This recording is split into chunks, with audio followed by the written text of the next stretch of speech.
بسم الله الرحمن الرحيم. السلام عليكم ورحمة الله وبركاته. الحمد لله نحمده ونستعينه ونستهديه ونستغفره ونعوذ بالله من شرور أنفسنا ومن سيئات أعمالنا. من يهده الله فلا مضل له ومن يضلله فلا هادي له. أشهد أن لا إله إلا الله وحده لا شريك له وأشهد أن محمدا عبده ورسوله الرحمة المهداة والنعمة المستاه والعاقبة المتقين ولا عدوان إلا على الظالمين. سبحانك لا علم لنا إلا ما علمتنا إنك أنت العليم الحكيم. قال رب اشرح لي صدري ويسر لي أمري واحلل عقدة من لساني يفقهوا قولي. أما بعد. Alhamdulillah, pertama-tamanya dan selama-lamanya sama-samalah kita memanjatkan setinggi-tinggi kesyukuran kehadrat Allah Ta'ala, kerana dengan limpah kurnianya sama-sama kita pada malam yang berbahagia ini dapat kita menunaikan salat fardu maghrib secara berjamaah sebentar tadi. Kemudian kita duduk seketika untuk mengisi ruang waktu yang ada ini dengan mengisi ruang ni dengan perbincangan kita daripada hadis 40 Imam Nawawi rahimahullah ta'ala. Jadi bersempena kita yang akan memasuki Ramadan, tak lama lagi dah, dalam 2 hari je lagi kita akan memasuki Ramadan ni. Maka kita bincangkan hadis yang ke-40. Hadis yang ke-40 daripada hadis 40 Imam Nawawi rahimahullah ta'ala, iaitulah antara hadis-hadis yang terakhir dalam kitab hadis ni, yang bertajuk Jangan Bertangguh.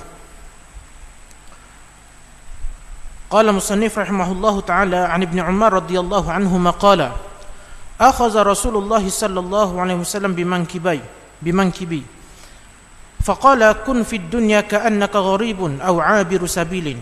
وكان ابن عمر رضي الله عنهما يقول إذا أمسيت فلا تنتظر الصباح وإذا أصبحت فلا تنتظر المساء وخذ من صحتك لمرضك ومن حياتك لموتك.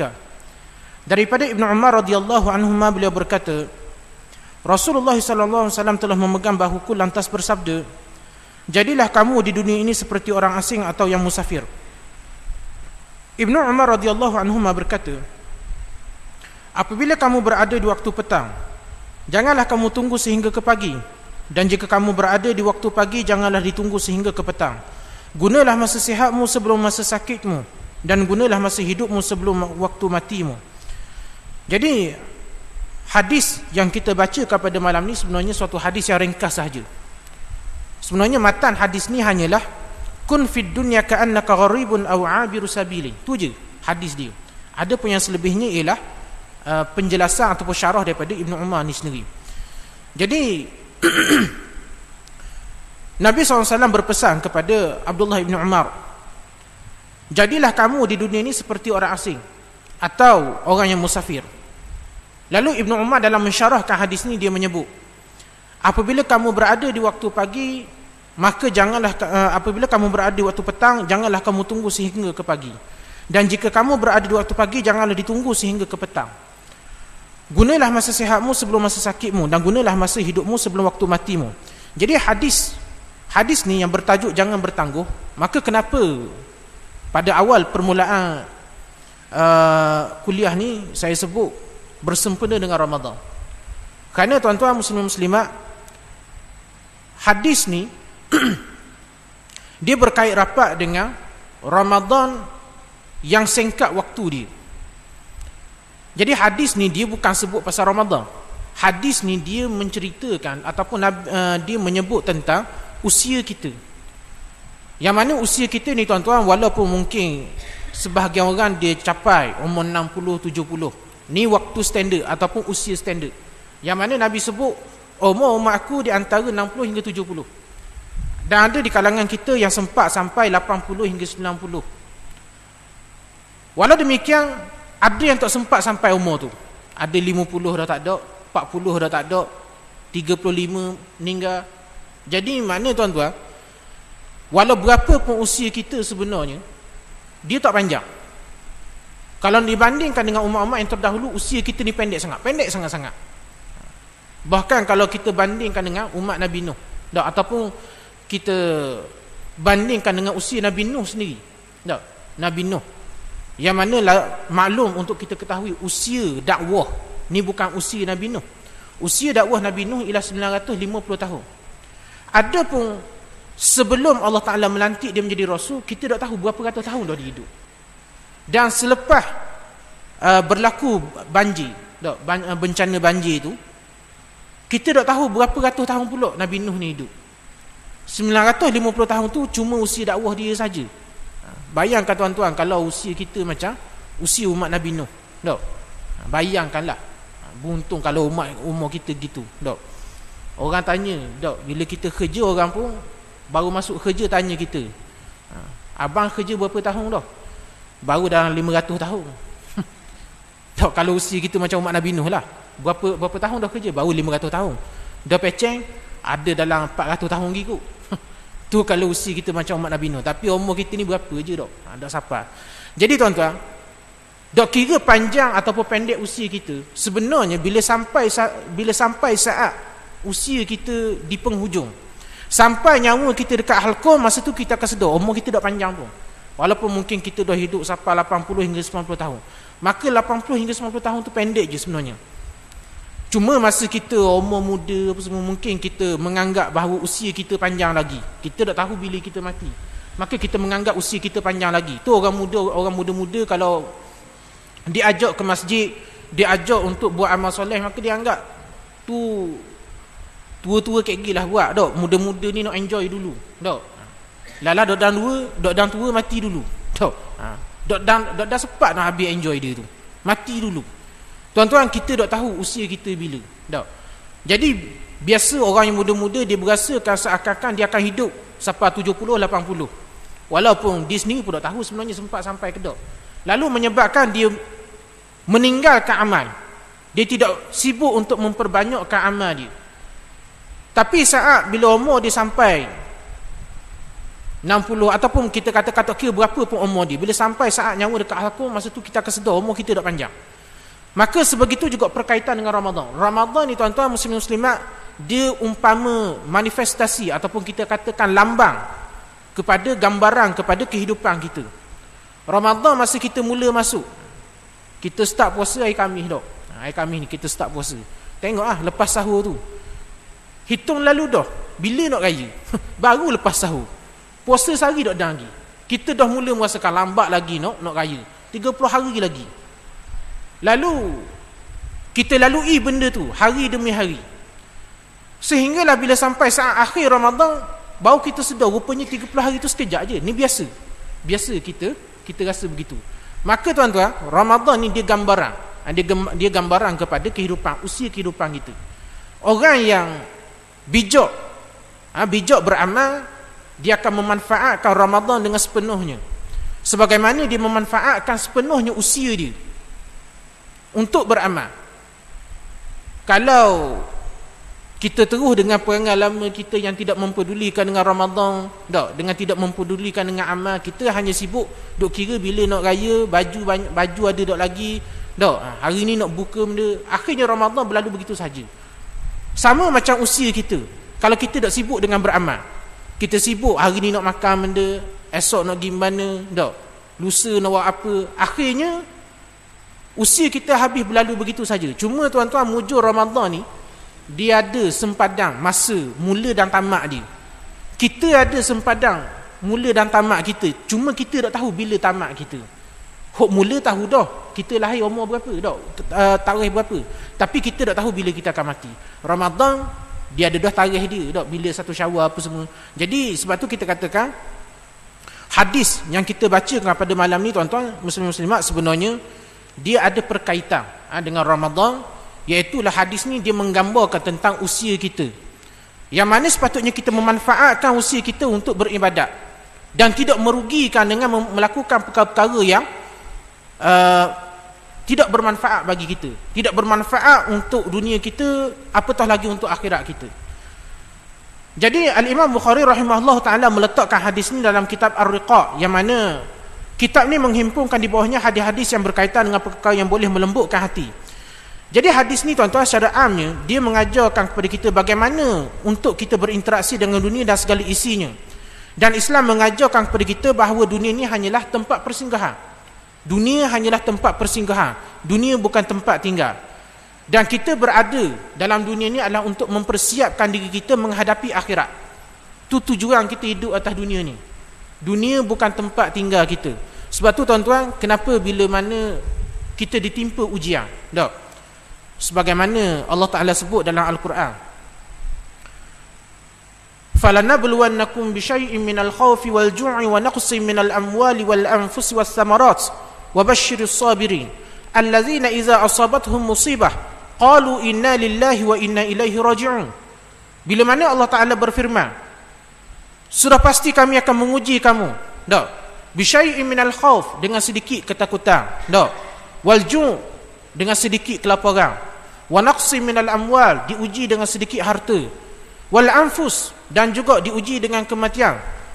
Was samarat, dan diuji dengan buah-buahan yang tak menjadi. Maksudnya kita tanam pokok penak-penak, buah tak keluar. Ataupun boleh juga kita relate pada zaman kita hari ni, mungkin ada orang kerjanya keras tetapi hasil gajinya tak seberapa. Tak? Maka Allah Ta'ala kata, wabashiris sabirin, berikan khabar gembira kepada orang yang bersabar ni. Siapa yang bersabar? Allazina iza asabathum musibah, iaitu orang-orang yang bila mana ditimpa musibah pada dia, qalu inna lillahi wa inna ilaihi raji'un, lalu mereka menyebut, sesungguhnya daripada Allah Ta'ala lah kami datang, dan kepada Allah Ta'ala lah kami akan kembali. Tuan-tuan, mengapa Al-Quran mengajar kita menyebut inna lillahi wa inna ilaihi raji'un pada semua musibah yang menimpa kita, apa saja bentuk musibah, hatta walau tercucuk jarum sekalipun dekat jari, maka kita diajar menyebut inna lillahi wa inna ilaihi raji'un. Mengapa kita diajar demikian? Kita biasa kalau sebut inna lillahi wa inna ilaihi raji'un ni bila orang mati je lah, tak? Dengar berita kematian. Tu yang kalau kita beritahu kawan kita, kita jatuh tangga, kawan kita sebut inna lillahi wa inna ilaihi raji'un, aku hidup lagi, nyawa lagi, tak mati lagi. Kita mula dah serung dah dengar dah. Walhal tuan-tuan, kenapa Al-Quran mengajar kita menyebut kalimah ni pada setiap ujian yang menimpa kita? Sebab untuk memberitahu, memberi isyarat kepada kita bahawa kita tidak kekal dalam dunia ni. Apa sahaja bentuk musibah yang menimpa kita, dia tak akan kekal. Sebegitu juga dengan nikmat. Apa sahaja nikmat yang datang kepada kita atas dunia ni juga tidak akan kekal. Tetapi yang nak diperkaitkan di sini ialah musibah, ujian yang menimpa kita. Tuan-tuan, susah setara mana pun hidup kita, perik setara mana pun ujian kita, berat setara mana pun musibah yang menimpa kita, dia tak akan kekal lama. Waima mungkin musibah ni akan berlalu, tak?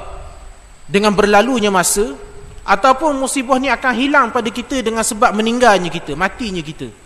Ala kulli hal, musibah tidak akan kekal lama.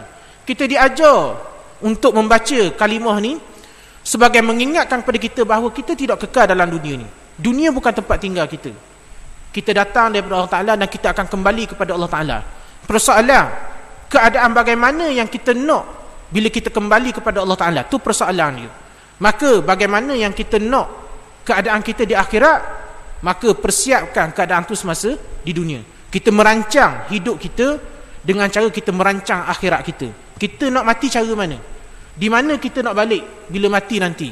Maka jalani kehidupan kita sesuai dengan keinginan tempat kembali kita. Jadi Abu Az-Zinad berkata, makna hadis ni adalah menggesa supaya kita mengurangkan pergaulan, mengurangkan urusan yang lain dan zuhud di dunia. Adapun Ibn Rajab Al-Hambali berkata, hadis ni merupakan dalil tentang memendekkan cita-cita di dunia. Ia juga sebagai dalil bahawa seorang mukmin tidak patut menjadikan dunia sebagai tempat kekal dan tempat tinggalnya sehingga dia merasa tenang di dunia. Tapi dia harus berada di dunia ini seolah-olah berada di atas kenderaan dalam keadaan sentiasa bersedia untuk bertolak. Jadi Ibn Rajab Al-Hambali berkata, hadis ni mengingatkan kepada kita supaya kita jangan berasa selesa hidup atas dunia. Dunia ni tuan-tuan tempat untuk kita tinggalkan, ataupun kita kata ginilah, dunia ni tuan-tuan tempat untuk kita meninggal, bukan tempat tinggal kita, tempat untuk kita meninggal. Jadi kalau kata sila meninggal tu betul dah sebenarnya. Tak. Memang dunia ni kita tak akan tinggal selama-lamanya. Kita akan meninggalkan dunia ni. Maka kerana itulah bila kita kaitkan dengan Ramadan, tak? Ramadan dia tidak kekal bersama dengan kita. Dia datang, dia bersama sekejap dan dia akan pergi meninggalkan kita. Sama ada Ramadan yang meninggalkan kita ataupun kita yang meninggalkan Ramadan. Maksud meninggalkan Ramadan tu kita meninggal lah, mati.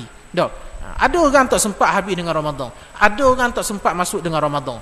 Jadi pelbagai keadaan situasi manusia bila bersama dengan Ramadan ni. Ala kulli hal, Ramadan mengingatkan kepada kita tentang usia kita. Yang mana usia kita ni juga tuan-tuan, masa atas dunia ni tidak kekal bersama dengan kita. Setiap saat yang berlalu, setiap hari yang berlalu, setiap jam yang berlalu, dia tidak akan kembali lagi kepada kita. Maka manfaatkan segala apa yang ada ni, yang ada bersama dengan kita pada waktu ni, untuk amal ketaatan kepada Allah Ta'ala. Dr. Mustafa Al-Bura berkata, ini adalah hadis yang agung dan banyak mengandungi faedah-faedah yang mulia, serta mengumpulkan semua kebaikan dan nasihat. Usulnya adalah memendekkan angan-angan di dalam kehidupan, kerana seorang mukmin itu hendaklah jangan menjadikan dunia sebagai negara tempat tinggal dan penempatan, serta merasa tenang dengannya. Jadi bila kita hidup atas dunia ni, kita kena ingat dunia ni bukan tempat tinggal kita. Kita sebagaimana yang Ibn Rajab Al-Hambali sebut, kita kena ingat kita duduk atas dunia ni seumpama kita duduk atas kenderaan yang bergerak. Dia akan sentiasa bergerak sampai saat kita akan meninggalkan dunia tersebut. Jadi jangan kita, orang kata, memanjangkan angan-angan hidup atas dunia ni. Cita-cita ada, tak ada masalah, tetapi memanjangkan angan-angan ni, dia akan mencampurkan kita ke arah perkara yang sia-sia. Sebab kita kena ingat usia kita ni dah lama. Usia dah lama, dah tahu pula tu. Kalau tahu senang kira. Maknanya kita bila lahir tu dah ada dah tag. Bila kita akan mati, umur 45 ke, umur 60 ke, senang nak kira. Masalahnya mati pun tak tahu bila. Umur dah lah pendek. Jadi kita tidak seberuntung dengan macam umat yang terdahulu dari sudut usia dia. Tapi ala kulli hal, tuan-tuan muslim-muslimat, Maha Pengasih Allah Ta'ala kepada kita, walaupun kita suatu umat yang pendek umur, Allah Ta'ala kurniakan kepada kita banyak amalan-amalan yang ringan tapi berat pahala dia. Ringan je amalan tu. Umpama menyebut kalimah subhanallah bihamdihi subhanallahil azim. Dua kalimah ni Nabi sebut. Kalimatani khafifatani 'ala al-lisan, saqilatani fil mizan, habibatani ila ar-rahman, subhanallah bihamdihi subhanallahil azim. Nabi kata ada dua kalimah yang ringan pada lidah, khafifatani 'ala al-lisan, ringan pada lidah, maknanya mudah je nak sebut. Saqilatani fil mizan, tapi berat pada timbangan amal kayak gini. Habibatani ila ar-rahman, dan dua kalimah ni paling Allah Ta'ala kasih, paling Allah Ta'ala cintai. Subhanallah bihamdihi subhanallahil azim. Tu sebagai satu contoh. Tu kita tak kira lagi dengan amalan-amalan lain dak. Zikir antara benda yang ringan. Zikir ni tuan-tuan antara amalan yang ringan tapi berat timbangan pahala dia.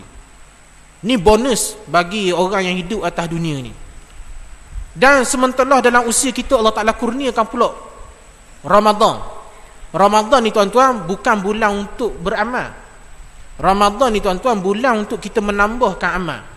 Maksudnya bukan masuk Ramadan baru start nak beramal, tapi sebelum masuk Ramadan kita dah beramal. Ramadan masuk untuk kita menggandakan amal kita. Sedekah kita, tahajud kita, selawat kita, zikir kita, baca Quran kita gandakan pada bulan Ramadan. Dan pada bulan Ramadan ni juga Allah Ta'ala kurniakan satu malam yang disebut sebagai malam Lailatul Qadar, yang mana pahalanya, kebaikannya lebih baik daripada 1000 bulan. Sebagaimana Allah Ta'ala sebut, malam yang dalam Al-Quran Allah Ta'ala sebut khairun min alfi syahr. Lebih baik, suatu malam yang lebih baik daripada 1000 bulan. Dia ada kisah dia sebenarnya, malam Lailatul Qadar ni. Kalau kita baca dalam kitab Mukasyafatul Qulub, iaitu kitab singkapan hati oleh Hujjatul Islam Al-Imam Ghazali rahimahullah ta'ala, dia menakalkan riwayat daripada Ibn Abbas radhiyallahu anhu, yang mana Ibn Abbas menceritakan asal usul malam Lailatul Qadar ni. Yang inilah bila mana Nabi suatu ketika sahabat melihat Nabi tersenyum. Lalu sahabat keheranan, lalu bertanya kepada Nabi, apakah yang menyebabkan kamu kata ni tertawa? Maka Nabi sebut di akhirat nanti ada seorang nabi daripada Bani Israel yang mana akan masuk syurga dalam keadaan tidak ada umat ikut dia. Dia masuk dengan memegang pedang yang diperbuat daripada rahang unta. Nabi ni bernama Syam'un Al-Ghazi. Syam'un Al-Ghazi, ataupun kalau dalam bahasa putih disebut Nabi Samson. Al-Ghazi maksudnya Gaza. Sebab Nabi Syam'un ni dia berasal daripada Gaza, Palestin. Dia ni tuan-tuan, Allah Ta'ala kurniakan. Dia cerita dia panjang, cuma kita dak berniatlah nak highlight. Cuma kalau mungkin kalau ada peluang kuliah bulan Ramadan nanti, kalau ada lah, mungkin kita akan cerita. Cuma kita nak singkatkan tuan-tuan, Nabi Syam'un Al-Ghazi ni Allah Ta'ala kurniakan kepada dia kekuatan yang luar biasa. Sehingga kan dia bersumpah, dia bersumpah bahawa dia akan berjuang. Siang hari dia akan berpuasa dan berjihad melawan orang kafir. Malam tak tidur dengan bertahajud kepada Allah Ta'ala. Siang tuan-tuan, Allah Ta'ala kurniakan kepada dia selama 1000 bulan. 1000 bulan dia berjihad dalam keadaan berpuasa di siang hari. Puasa siang hari, berjihad lawan orang kafir, seorang diri, tanpa ada siapa-siapa yang bersama dengan dia. Tak ada siapa bersama dengan dia. Dia seorang. Malamnya pula diisi dengan bertahajud, tak tidur malam. Agak-agak mampu tak kita? Tuan-tuan, 1000 bulan, bukan sebulan, 1000 bulan berpuasa di siang hari dan berperang. Kita puasa sebulan, puasa sebulan pun macam-macam hal dah. Dengan nak tidurnya, dengan ngatuk, dok puasa pun ada. Baru sebulan pun puasa. Dok 1000 bulan lagi, bukan setahun lagi puasa. Tuan-tuan, 1000 bulan ni tempoh dia lebih kurang 84 tahun, lebih kurang gitu. Ataupun 83 tahun lebih sikit kiraan dia. Maknanya tuan-tuan, 84 tahun, kita ambil 84 tahun lah. Angka genap. 84 tahun berjihad dalam keadaan berpuasa di siang hari. Kita agak-agak dan ni bukan nak cerita berjihad lagi ni. 80 tu pun dok tahu dan kedok.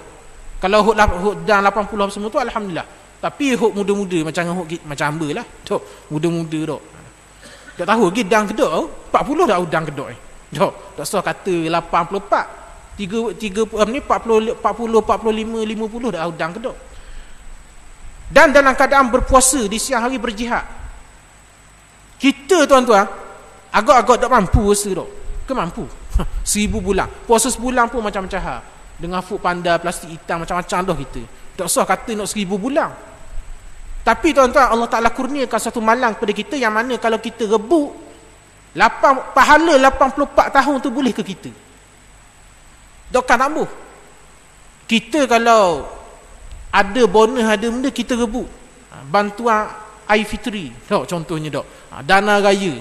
Bukan banyak pun. Ada 300-400, tapi berebut.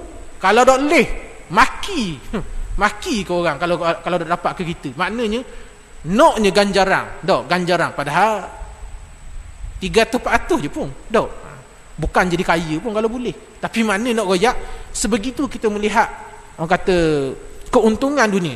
Tapi keuntungan akhirat, tuan-tuan bayangkan kalau dalam setahun kita dapat sekali malam Lailatul Qadar. Kalau kita 30 tahun umpamanya kalau satu malam tu bersamaan dengan 1000 bulan. Maknanya tuan-tuan, kalau kita hidup usia 30 tahun, ni kita ambil 30 tahun daripada usia kita. Bukan kita hidup sampai 30. Maknanya kalau 30 tahun dalam usia kita rebut, kita sentiasa usaha kejar malam Lailatul Qadar ni, bayangkan maknanya kita dah dapat 30,000 bulan. 30,000 bulan. Nak cari mana? 1000 bulan tu pun tak tahu kalau kita hidup sepak kedok umur tu. Tapi ni tuan-tuan, Allah Ta'ala kurniakan ganjaran yang sangat besar. Tiba-tiba bulan Ramadan kita sia-siakan. Malam Lailatul Qadar kita dak rebut 10 malam akhir 10 malam akhir kita dak kisah dengan malam Lailatul Qadar. Hok kita rebut mana? Malam Lailatul Qamdar. Sibuk kecek baju raya kat Qamdar. Tu contohlah perumpamaan. Tempat lain ada lagi Medan semua, Jaka semua tu je lah.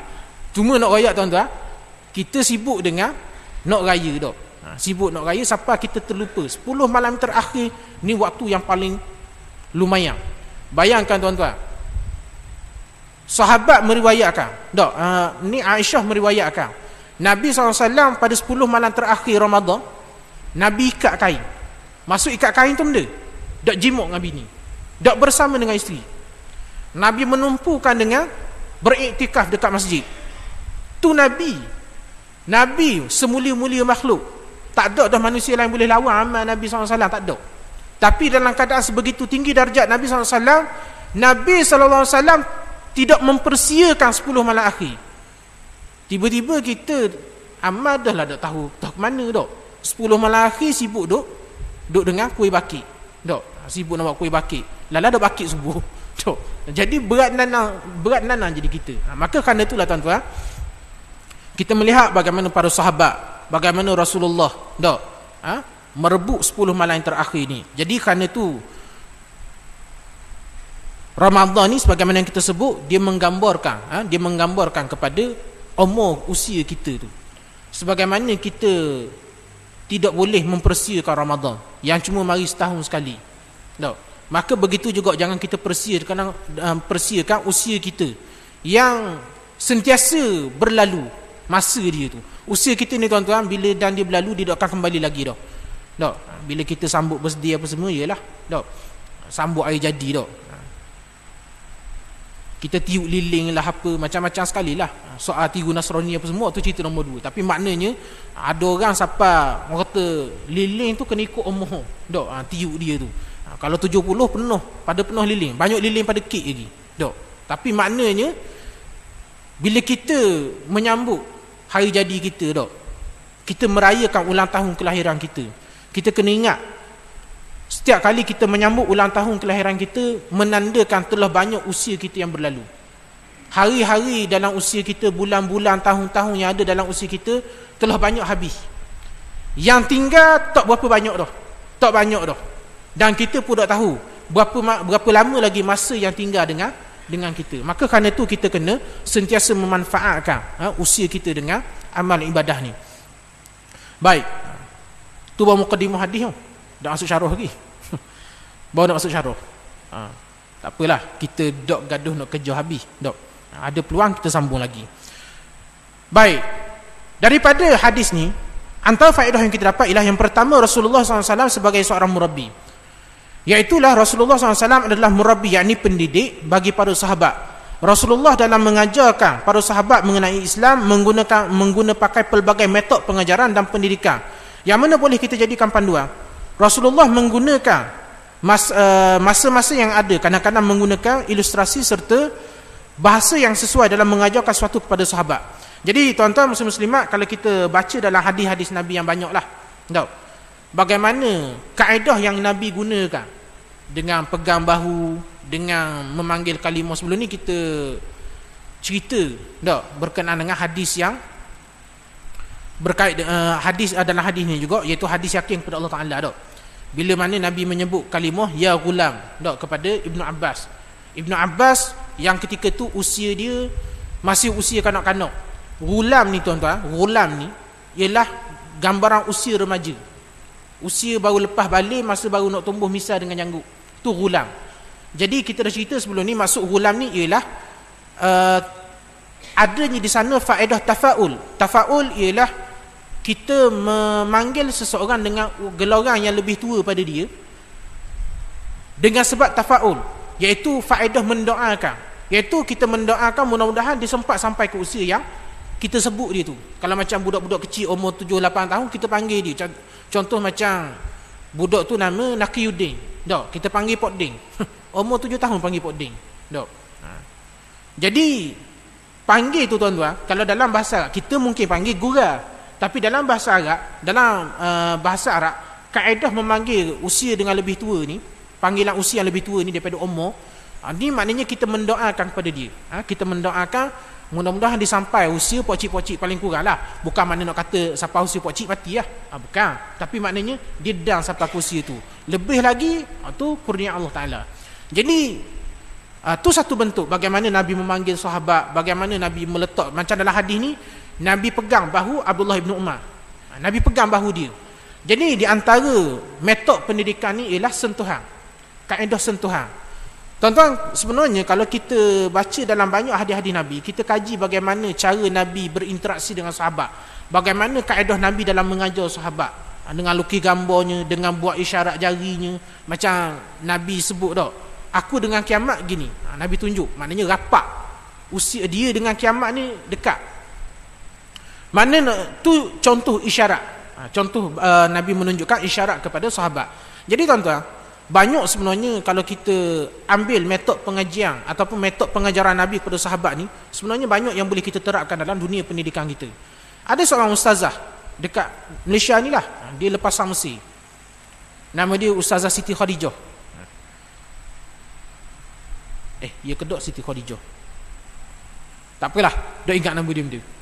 Tapi ustazah ni tuan-tuan, dia ni dibuat kajian terhadap metod Nabi dalam mengajar, lalu diterapkan dalam sistem pendidikan.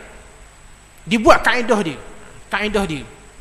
Tuan-tuan, dia ditugaskan mengajar kelas yang lemah, kelas yang terkebelakang. Budak-budak kelas belakang ni tahu-tahu je lah. Guana PA dia dengan malah dia, dengan IQ dia. Bukan kita nak memandang rendah, bukan. Sekolah pun dia terpaksa buat gini sebab nak beri tumpuan khas kepada pelajar-pelajar ni. Tapi mengajar pelajar yang lemah ni memang suatu cabaran. Tapi bagaimana ustazah ni tuan-tuan, bila mana dia menggunakan teknik-teknik hok Nabi guna, dengan bagaimana Nabi menggunakan kalimah terhadap sahabat.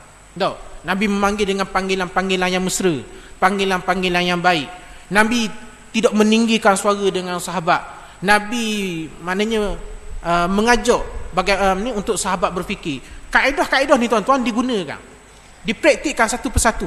Ternyata pelajar-pelajar kelas belakang ni tuan-tuan, tiba-tiba meningkat prestasi dia, sehingga ada yang mengatasi pelajar kelas depan sekali. Ada.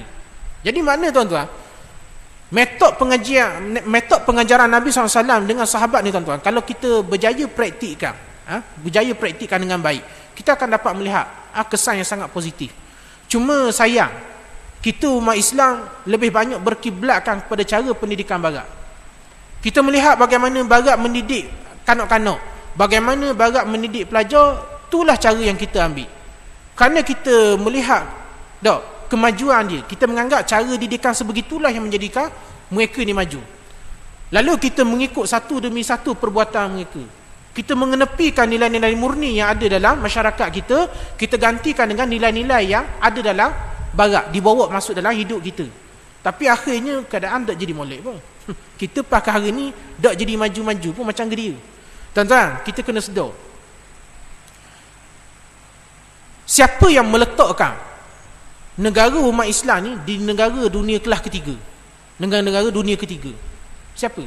Kalau kita tengok tuan-tuan, ranking dunia negara dunia kelas pertama ni, negara dunia pertama ni, negara mana? Negara kafir. Dan kita melihat bagaimana negara umat Islam diletakkan pada ranking dunia negara dunia ketiga. Kalau ada keempat diletak kita. Tujuan tuan-tuan bukan nak memberi gambaran buruk kepada orang Islam, tetapi nak memberi gambaran buruk kepada Islam tu sendiri.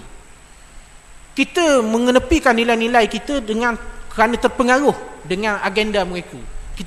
Kita guna pakai metod mereka, sehingga hari ni tuan-tuan, guru tak boleh serengeng ke budak, tak boleh marah, tak boleh jerka, tak boleh marah, tak boleh rotan, tak boleh duduk, tak boleh benda. Akhir pelajar-pelajar jadi naik kepala. Tuan-tuan, barat tuan-tuan, walaupun kita sentuh sikit berkait dengan pendidikan, sebab kita cerita tentang pendidikan Nabi ni, bagaimana Nabi mendidik sahabat. Tuan-tuan, cuba kita tengok Nabi, tuan-tuan, Nabi sebut benda, hadis berkait dengan sembahyang. Muru auladakum bisalah wa huwa abna'u sab'in. Perintahkan anak kamu, suruh anak kamu ni solat ketika umur dia 7 tahun. Dan kalau masuk 10 tahun, kalau tak sembahyang dia, Nabi suruh benda, pukul dia, gotang dia. Tapi kita menganggap kaedah gotang ni adalah suatu kaedah yang lapuk, suatu kaedah yang terkebelakang, bertentangan dengan moral manusia. Padahal Nabi sendiri ajar gitu. Pukul bukannya pukul macam rotan dalam penjara tu. Pukul makna pukul mendidik, bukan pukul beci. Tapi tuan-tuan, hari ni kita mengguna pakai sistem barat. Tuan-tuan cuba tengok di barat.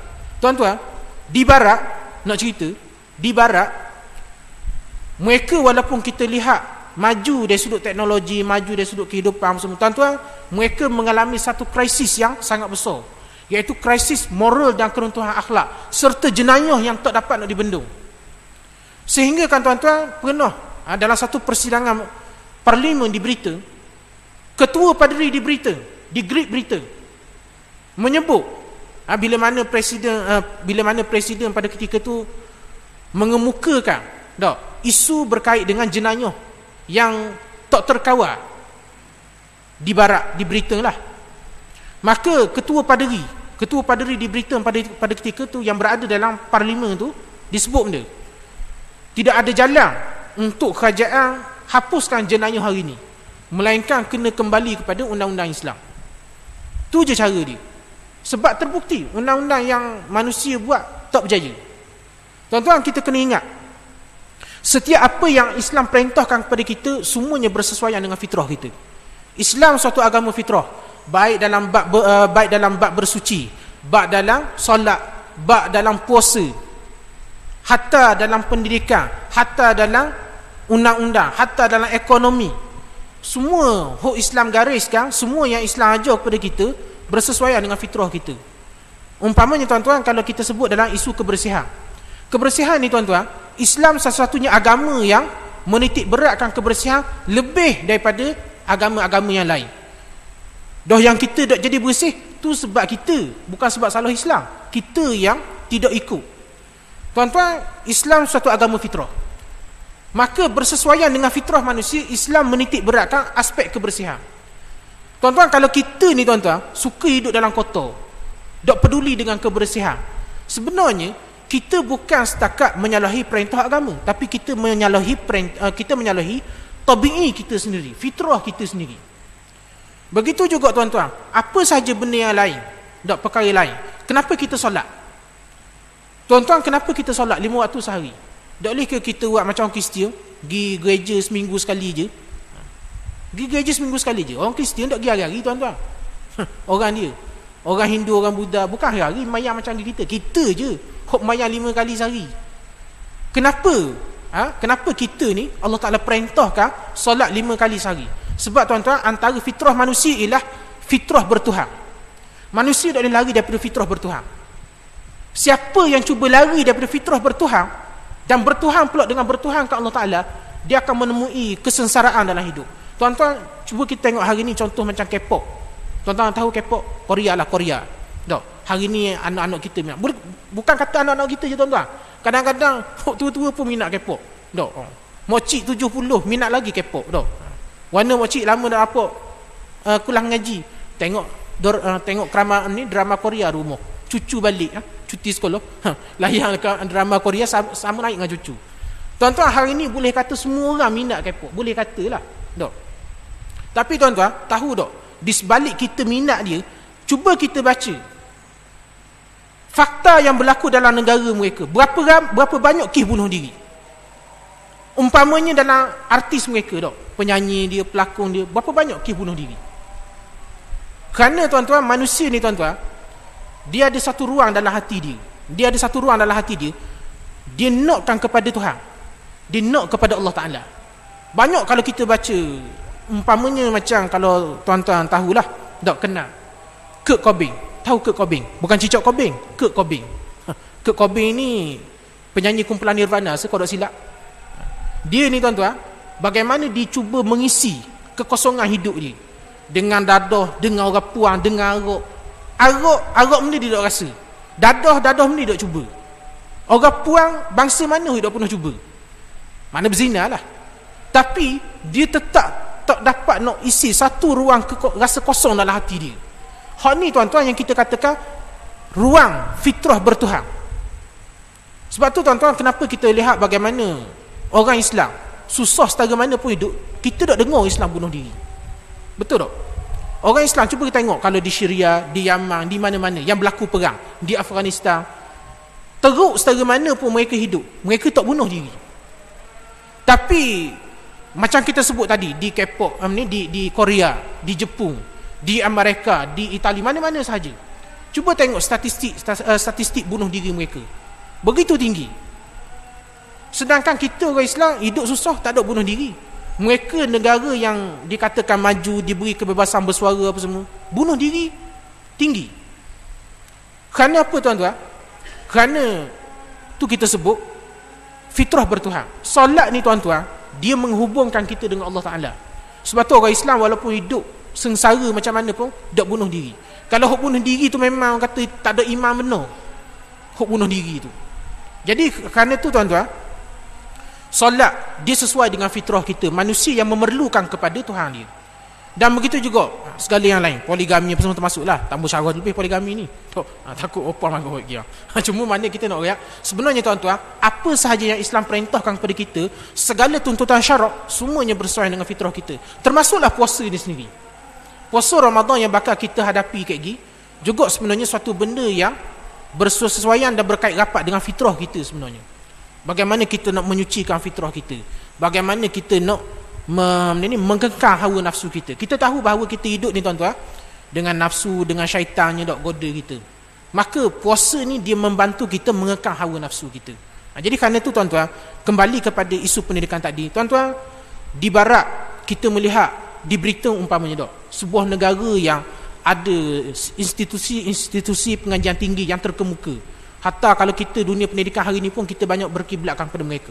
Tapi mereka tetap tak boleh nak selesaikan isu jenayah. Selesaikan isu akhlak dan moral yang teruk jatuh merudung. Mereka tak boleh nak selesaikan. Sehinggalah ketua pada mereka mengatakan tak ada jalan lain melainkan kembali kepada hukum undang-undang Allah Ta'ala. Tu je kok boleh sekat balik jenayah-jenayah ni apa semua. Jadi kerana itulah bila mana kita melihat sebenarnya teknik pendidikan yang unggul ni dah dibuat oleh Nabi SAW. Tunggu kita orang Islam nak sedar dan ikut je.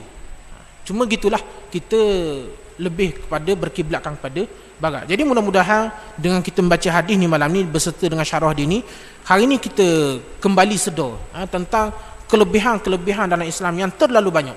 Islam suatu agama yang Allah Ta'ala turunkan kepada kita, Tuhan yang menciptakan kita, Tuhan yang menciptakan fitrah kita. Segala undang-undang, segala peraturan yang dibuat dalam syarak dalam Islam ni, semuanya adalah untuk kebaikan fitrah kita sendiri. Jadi saya rasa cukup sekadar sajalah untuk perbincangan kita pada malam ni. InsyaAllah kalau ada ruang dan kesempatan yang lain, kita akan sambung lagi hadis ni, syarah dia ni. Mudah-mudahan segala apa yang disampaikan pada malam ni sama-sama dapat kita ambil manfaat dan kita amalkan. Dan yang terutama sekali ialah poin yang kita nak highlightkan daripada hadis ni ialah jangan bertangguh. Ni terutama kita dah nak menghadapi Ramadan. Jadi mudah-mudahan kalau sebelum-sebelum ni mungkin kita ada menyesal dengan Ramadan, mudah-mudahan Ramadan kali ni kita dapat memperbaiki apa-apa yang dak molek daripada Ramadan yang lalu. Jadi mudah-mudahan Ramadan ni menjadi Ramadan yang terbaik buat kita, dan mudah-mudahan bukan yang terakhir lah. Bukan yang terakhir. Mudah-mudahan kita masih lagi sempat dengan Ramadan yang akan datang. Jadi saya rasa cukup sekadar sajalah. Mudah-mudahan segala apa yang disampaikan pada malam ni sama-sama dapat kita ambil manfaat dan kita amalkan. Segala apa yang baik datang daripada Allah Ta'ala, apa yang tersilap dan terkurang tu datang daripada kelemahan diri saya sendirilah. Wallahu ta'ala a'lam wa alam. Assalamualaikum warahmatullahi wabarakatuh. Rabbana atina fid dunya hasanah wa fil akhirati hasanatan wa qina azaban nar. Wa sallallahu ala sayyidina Muhammad wa ala alihi wasallam. Walhamdulillahi rabbil alamin.